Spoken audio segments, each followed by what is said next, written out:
Hello dear students, welcome to my 8th lecture of electrical estimation and costing. Today we'll start unit number 3, which is domestic building electrification. So in the slide you can see the syllabus of this unit. Total 10 topics has to be discussed in this unit. So let's see first the topics of this unit. The first topic explains actually the general rules and guidelines for doing wiring of residential installation and also positioning of equipments. In second and third topic, we'll know the methods and selection criteria for separating main circuit into two sub-circuits, which is lightning or power circuits. In fourth topic, we'll know the method of drawing of single line diagram. Already this topic is discussed in previous unit. In fifth and sixth topic actually will know the selection criteria for finding the conductor size. For that we have to do some load calculations, and after the load calculation, how the selection of size of conductor is determined will be known in this topic. In seventh topic, we'll know the selection of the rating of main switch, distribution board, protective switch, ELCB and MCB and other wiring accessories. In eighth topic, we'll discuss about the general rules of doing earthing of residential installation. In ninth topic, we'll know how to estimate a general domestic building electrification. In 10th topic, we'll prepare a detailed estimate and costing of residential installation. So move to the next slide. Let's see the first topic of this unit, which is general rules guidelines for wiring of residential installation and positioning of equipments. So these rules must be followed for the wiring of residential installation. It also describes some guidelines for the positioning of different equipments. So let's see these rules. The first rule is every installation is to be properly protected near the point of entry of supply cables by two linked main switch and a fuse unit. That means after the meter board, for the protection point of view, we must put a main switch and a fuse unit. The second one is conductor used is to be such a size that it carry load current safely. That means the size of conductor must be chosen very carefully so that it can carry load current safely. For that we have to do the load calculation first, and after finding the load current we should choose proper size of conductor. The third one is every sub-circuit is to be connected to a distribution fuse board. So the sub-circuits are connected with the main circuit, and this main circuit is actually connected with the distribution board. So these sub-circuits must be connected to a distribution fuse board, so that if a fault occurs in a particular sub-circuit, it can be separate from the main supply line. The fourth one is a switchboard is to be installed so that its bottom lies 1.25 meters above the floor. So it actually describes the positioning of switchboard from the floor level. The height of switchboard should be 1.25 meter above the floor level. So the bottom of switchboard should lies 1.25 meters above the floor.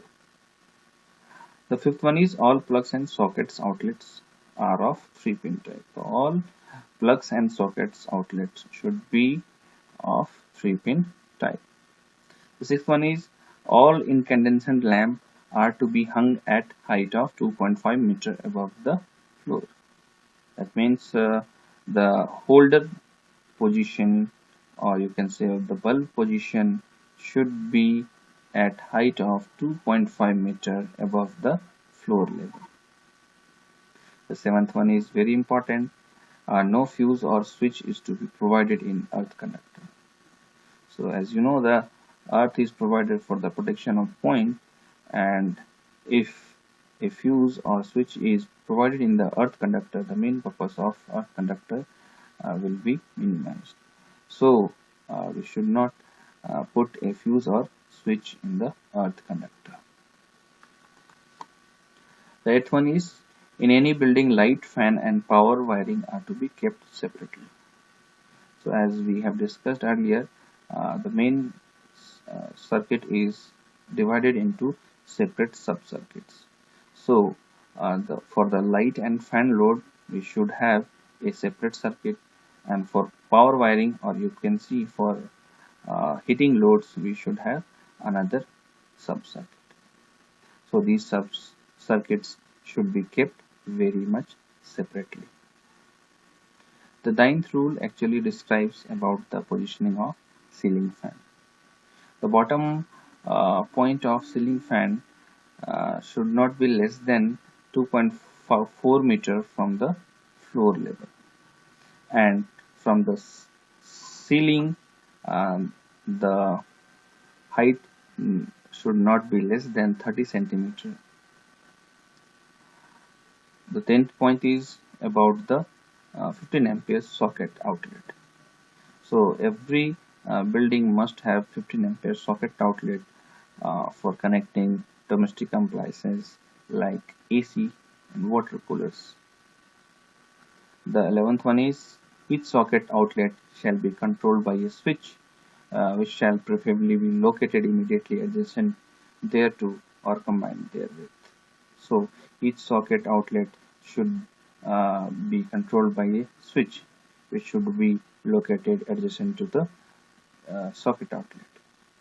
The 12th one actually describes about the positioning of socket outlet. It is actually for children's. The height of these type of socket outlets must be 20 centimeter from the floor level, so that the children can access these socket outlets very easy. Let's move to the second topic of this unit, which is principles of circuit design in lighting and power circuits. So here we'll see the different lighting scheme of a residential building. So in the slide you can see different types of lamps which are used in lighting scheme of a residential building. The first one is incandescent lamp, fluorescent lamp, metal halide lamp, high pressure sodium lamp and LED bulbs.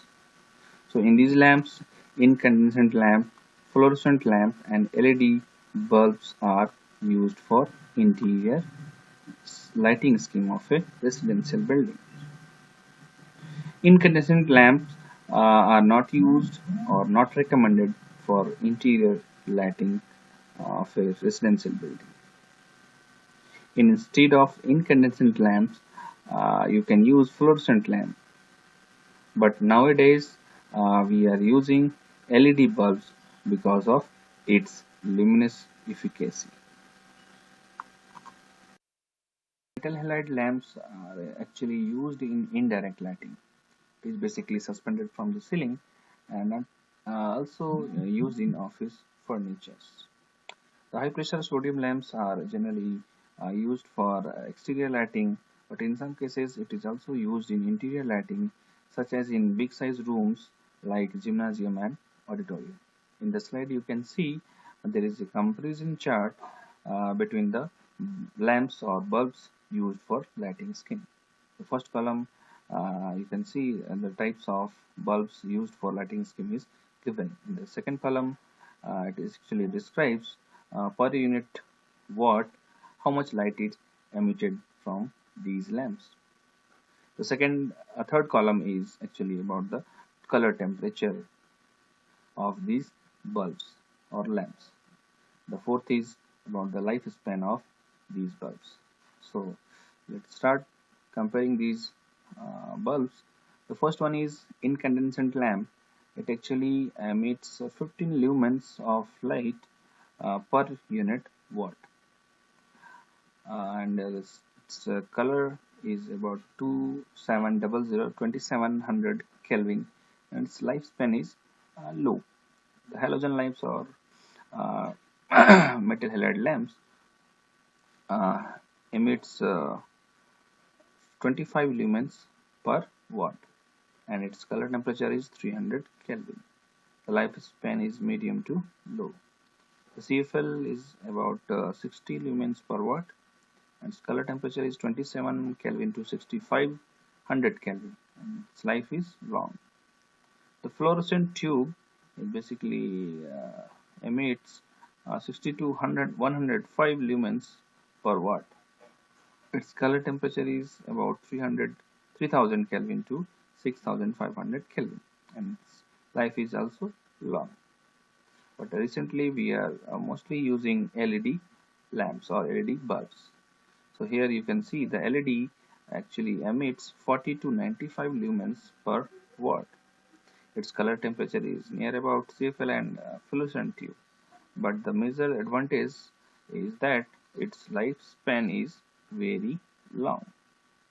So that's why we use LED bulbs for the interior lighting scheme of a building. First understand the concept of luminance. So what is luminance? Luminance is sometimes considered as the human perception of brightness. That is how bright we perceive the light that is reflected from the surface. It is also related with the intensity of light. If the intensity of light is very good, then the vision of that object will be brighter. So the lamps which we have discussed earlier has its own particular set of strength and weakness. So being a designer, the following factors should be considered for the lighting scheme of a building. So the first factor is luminous efficacy. So what is luminous efficacy? Luminous efficacy is ratio of lumen output from the lamp to the electrical power input to the lamp. That is electrical power consumption per watt. How much light is emitted from a lamp is known as luminous efficacy. For a better lamp, these ratio should be greater. The next factor is life of lamp. So, being a designer, we should choose a lamp which has greater life as well as greater luminous efficacy. In the next slide, you will see the recommended levels of illumination in different areas, which is suggested as follows. So you can see there is a table. The first column is for room type and the second column is for light level. The unit of light level or illumination is given in lux or lumen per meter square. So for different size of or different type of room, different light level is suggested. As you can see, for bedroom and cafeteria, the suggested light level should be in between 200 to 300 lux. Likewise, classroom and conference room, the suggested light level is in between 300 to 500 lux. For corridor, it is 550 to 100 lux. Like that, for different type of rooms like gymnasium, kitchen, laboratory, and in the next slide, you can see for library, lobby, for mechanical, electrical room, for offices, for parking, for stairways and workshop and storage room, a different light level is given. So by considering these light levels, we can find the number of points which can be putted in the particular room, so that we can do the wiring of a building. So thank you guys. That's all about the lighting scheme of a building. Thank you very much.